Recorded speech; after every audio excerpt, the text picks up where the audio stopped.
Bien, vamos a dar un pequeño salto en los textos de Freud, solo porque acá sintetiza mejor algunos conceptos. Y en los próximos videos vamos a analizar los escritos que lo preceden, y después volvemos al futuro nuevamente. Aparte, así lo tengo organizado en mi apunte. Cada tanto, a Freud lo invitaban a disertar en alguna que otra reunión, y él aprovechaba como para juntar los conceptos de su hipótesis en una oratoria que los resumiera a todos.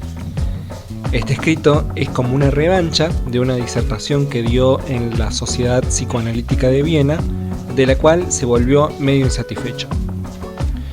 Los antecedentes de este texto son Proyecto de Psicología, Interpretación de los Sueños, que es tremendo libro que vamos a analizar seguro en los próximos videos, y el caso Schreber, que es un caso de psicosis que seguramente también vamos a analizar, pero para eso tenemos que explicar muchísimos más conceptos antes. Todavía no hemos terminado de dar una definición precisa de la neurosis, pero lo que sí hemos visto en el video de Elizabeth es que ella prefirió enfermar antes de aceptar la realidad de los pensamientos que tenía.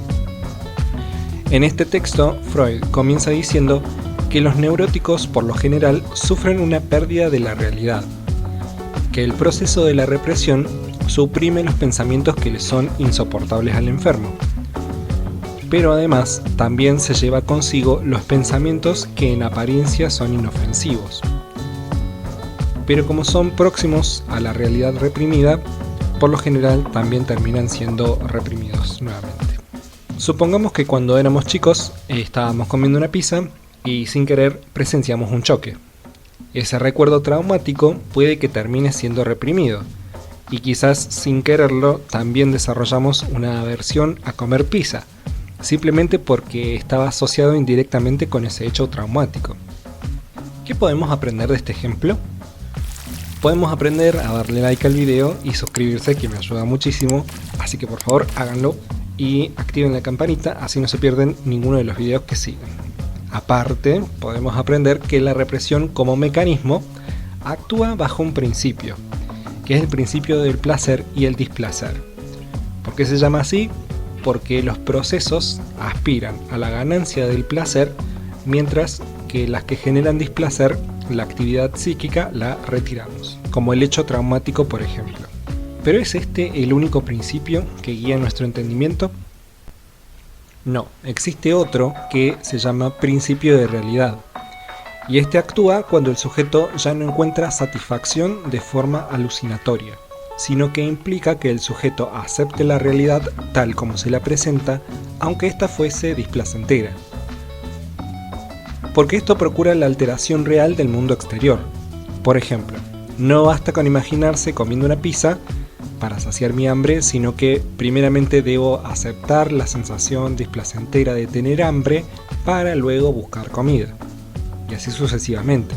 Queda definido lo que es el principio de placer-displacer y el principio de la realidad.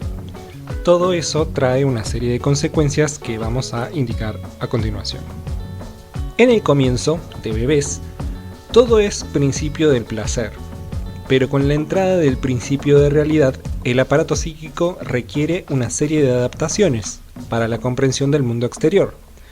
Se puede revisar bien el texto completo, pero se refiere a que, por ejemplo, los órganos sensoriales cobran especial importancia junto con la conciencia que va con ellos.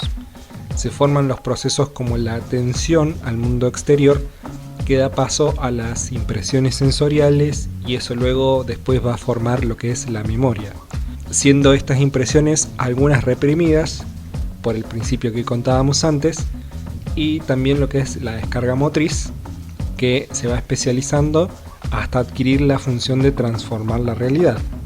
Su fin es la acción. Y finalmente el proceso del pensar es el que permite soportar las sensaciones displacenteras durante el momento en que se aplaza la descarga motriz, porque como vemos más adelante, no todas las acciones motrices se pueden llevar a cabo en ese mismo momento. Algunas tienen que ser reprimidas. Número 2. Dentro de los procesos de pensamiento hay un proceso que destaca en particular, que es el fantasear. El que fantasear es una actividad del pensar, pero que está fuertemente aferrada al principio del placer. Se puede ver, por ejemplo, en el juego de los niños o en los adultos como soñar despierto, los sueños diurnos. Número 3. El relevo del principio del placer por el principio de realidad no se forma de una vez y para siempre. Un ejemplo de esto son las pulsiones, que las vamos a trabajar más adelante, pero por ahora las podemos definir como el estímulo que viene desde dentro del propio organismo. Freud distingue dos tipos de pulsiones. Las pulsiones yoicas van a estar más cerca del principio de realidad, mientras que las pulsiones sexuales van a estar más cerca del principio del placer. Esto se debe en gran medida a que son autoeróticas. Y con esto se refiere a que no requieren a un otro para la satisfacción. Y como habíamos dicho antes, la fantasía también está muy relacionada con el principio del placer. Esto implica entonces que hay una relación entre la fantasía y esas pulsiones sexuales. Solamente hasta después de la pubertad y el hallazgo de un otro, se puede decir que entra en acción el principio de realidad. Este sector psíquico que acabamos de delimitar es el más vulnerable, es donde más trabaja la represión. Y por ejemplo, el que las pulsiones sexuales decidan quedarse solo en la fantasía, con poco interés en la realidad, es una predisposición a la neurosis. Número 4. Así como el principio del placer trabaja por la ganancia del placer y evitar el displacer, el principio de realidad procura un beneficio y evitar perjuicios. No implica un total desapego con el principio anterior, sino que en realidad se trata de un desplazamiento del placer momentáneo por un beneficio a largo plazo. Si veo al mozo que viene con un plato de comida, por supuesto que me le quiero tirar encima. Eso sería el principio del placer. Pero si le pertenece a la mesa de al lado, eso me asegura un problema. Número 5. La educación puede entenderse como un intento de vencer el principio del placer y sustituirlo por el principio de la realidad. Es un proceso que Freud llama sublimación. Seguramente vamos a hablar de eso más adelante. Número 6. Freud dice que el arte es una reconciliación de ambos principios. Plasma la fantasía de los pensamientos en la realidad, que los demás hombres reconocen como valiosos.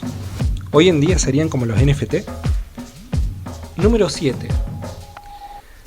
Mientras ocurre este desplazamiento del yo placer al yo realidad, las pulsiones sexuales recorren una serie de modificaciones que las llevan del autoerotismo inicial a el amor del otro en servicio de la reproducción.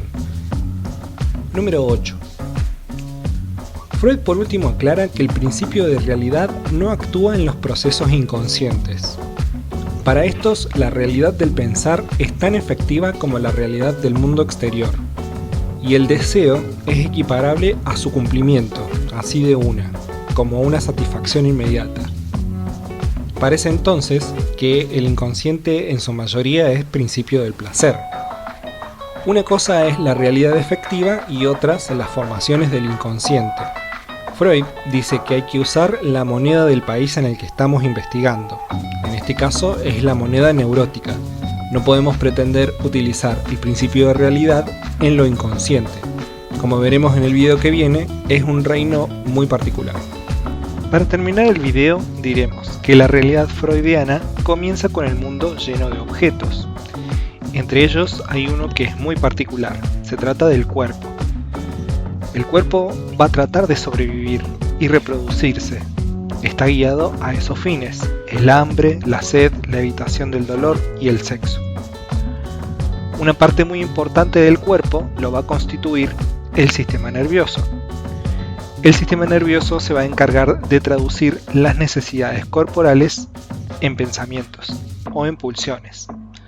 Esto Freud lo va a llamar proceso primario. Por supuesto que cuando actúa el principio del placer, simplemente vamos a tratar de resolverlo a través de la alucinación, para tratar de evitar ese pensamiento displacentero. Pero una vez que el yo se apoya en la realidad y comienza a buscar acciones para cumplir su deseo, eso se llamará proceso secundario. Menos mal que hay una porción del yo que está aferrado a la realidad. Y es de esta manera que se va a ir formando la personalidad del sujeto freudiano.